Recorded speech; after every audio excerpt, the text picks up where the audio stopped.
Companies can add new ingredients to food products, label them as generally regarded as safe, and not provide the FDA with complete information about whether these ingredients are actually safe.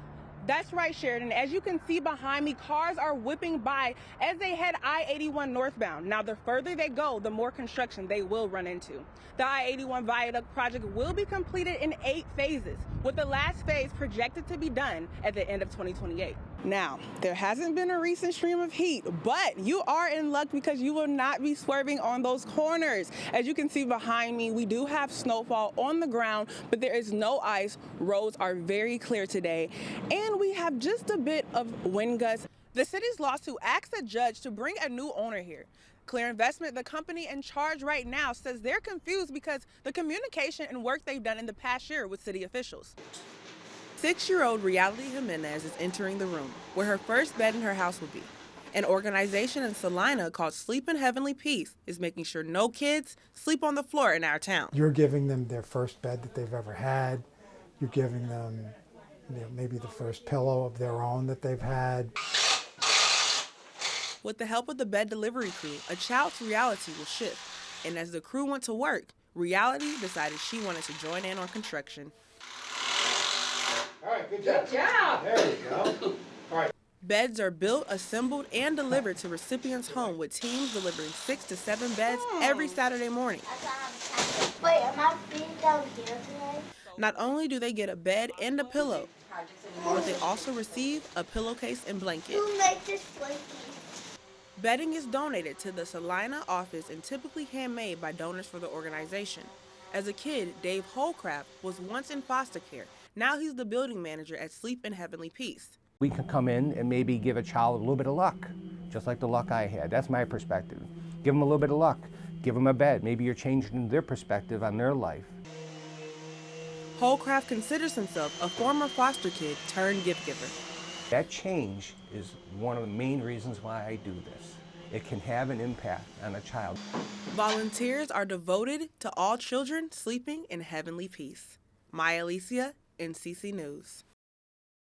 So this is more than enough. Because if you need more meat, we could get you more meat. No, this is good. Gaylen Murphy Stanley is the lady who devotes her time running the Interfaith Community Cooperative at University United Methodist Church. The organization provides food, clothing, and hygiene supplies to people in need. Try to figure out how to fix that person or help that person be better. And that's where the social justice comes in. How can I help this person get to a different place and be their best self? Growing up in a family of social workers gave her a front row seat to social justice work, an experience that shaped her life's path.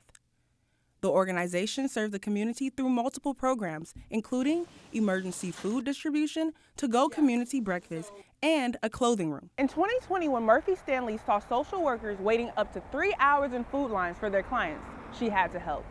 And I really was struggling with the management of that amount of people waiting that amount of time, food thawing on the street, all of the things.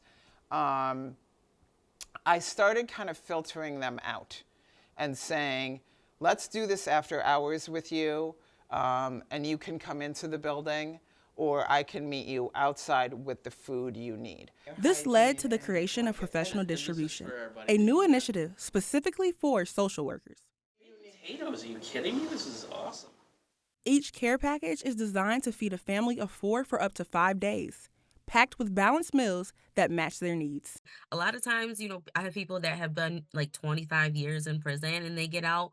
Some of those times people don't know exactly what it is that they might need. Donations come from the Food Bank of Central New York and local food manufacturers and growers. Syracuse City residents can contact her by email at outreach@uumcsyracuse.org. Mya Alysia, NCC News. Laurel Flanagan and Joyce Reed are 2 of the people behind Operation Northern Comfort. This organization helps volunteers build homes, handicap-accessible ramps, desks, and bookshelves. As a group of volunteers, we step in and we fill in those cracks and we help the people who don't get the help from any place else. And the people that we volunteer with have this passion.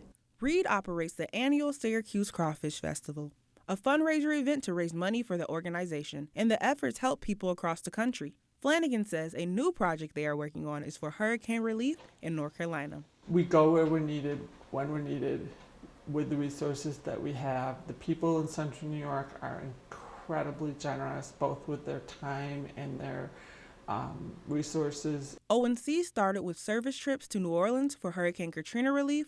From there, they expanded to other places, such as North Carolina, Houston, and Mississippi. We have supplies here in the north. They don't have much of anything in that area in the mountains of North Carolina.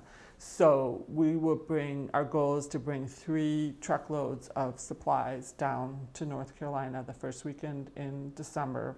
Volunteers are committed to service and the promise of hope. Visit OperationNNC.org to help. Mya Alysia, NCC News.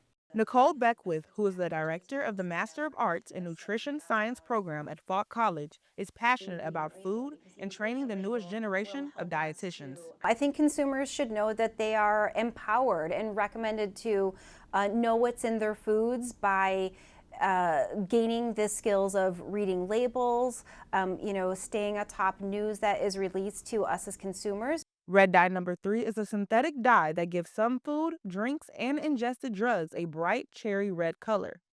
Back in 1990, the Food and Drug Administration banned red dye 3 from cosmetics and topical drugs after studies showed the dye caused cancer in laboratory rats. Under what's known as the Delaney Clause, any food additive that is found to cause cancer in either humans or animals must be banned. In January, the FDA banned it in food, but you'll still find the controversial dye in everything from cupcakes to candy. Thomas Galligan and his team at the Center for Science in the Public Interest petitioned the FDA for a removal for years. It was actually FDA itself who determined that Red 3 caused cancer back in 1990.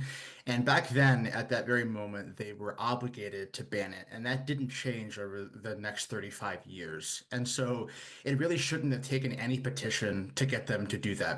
Michigan State professor Joseph Zagorski, who works at the Center for Research on Ingredient Safety, says the additive is a way for manufacturers to make food more appealing. And so just understanding that detection doesn't mean unsafe, presence doesn't mean harm. It really matters how much you're exposed to and how long you're exposed to it. And so specifically with Red 3, I'm not concerned. U.S. Health and Human Services Secretary Robert F. Kennedy Jr. has started the system to remove the U.S. Food and Drug Administration program called GRAS. GRAS, so generally regarded as safe, is a terminology that is used for those items, those additives that have been approved. Companies can add new ingredients to food products, label them as generally regarded as safe, and not provide the FDA with complete information about whether these ingredients are actually safe. Steps are being taken to require companies to inform the FDA before adding new ingredients to food, share safety data about these ingredients, and explain their intended use, with this information being made public. The FDA says manufacturers have until 2027 to remove the dye from food and 2028 for ingested drugs. Once the dye is fully banned, the FDA says they will begin inspections of food manufacturing companies and will monitor imports. Mya Alysia, NCC News.